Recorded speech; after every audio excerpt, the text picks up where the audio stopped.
এটা হলো সেই সাদা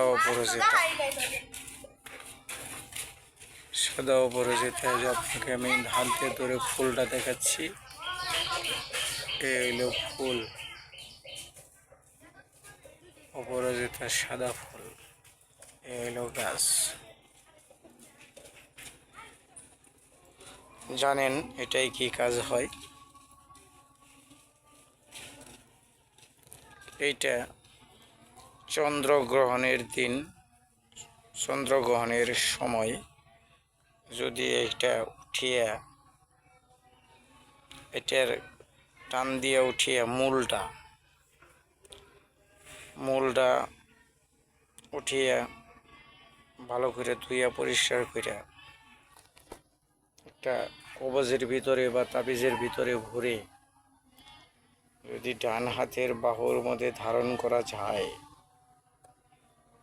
তাহলে জীবনে তার পিছন দিকে ফিরে তাকাতে হবে না।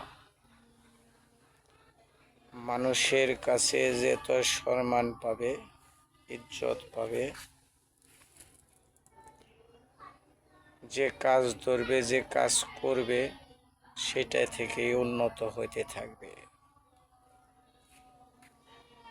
মানুষের কাছে যেরকম সম্মান পাবে, যে কোনো কাজ করুক মানুষে তাকে কাজ দেবে, কাজের থেকে ব্যবসা বাণিজ্য সব উন্নত হবে।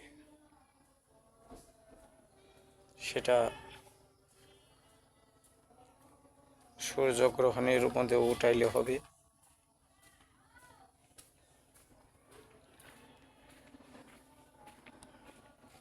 এই অপরাজিতা সাদা,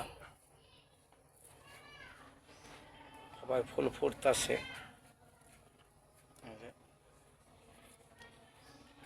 এটা চন্দ্রগ্রহণের মধ্যে উঠিয়েও ব্যবহার করলে একই নিয়মে হবে।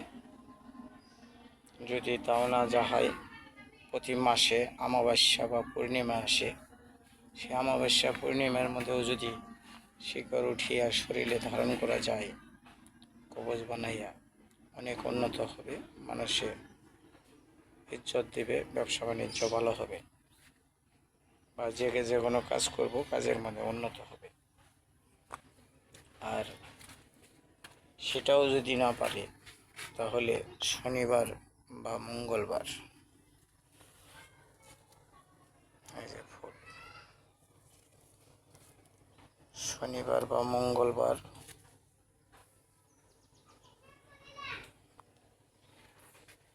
উঠিয়ে, শনিবার বা মঙ্গলবারে উঠিয়ে, যে কোনো একদিন উঠিয়ে মূলটা ভালো করে ধুয়ে,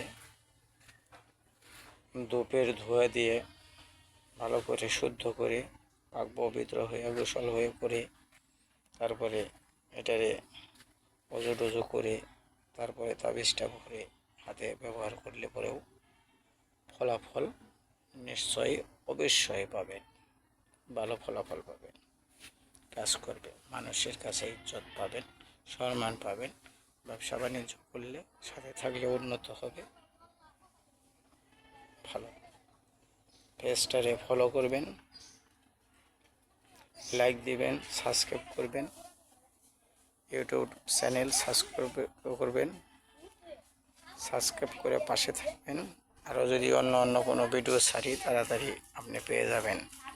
ফলো দিবেন, সাবস্ক্রাইব করবেন।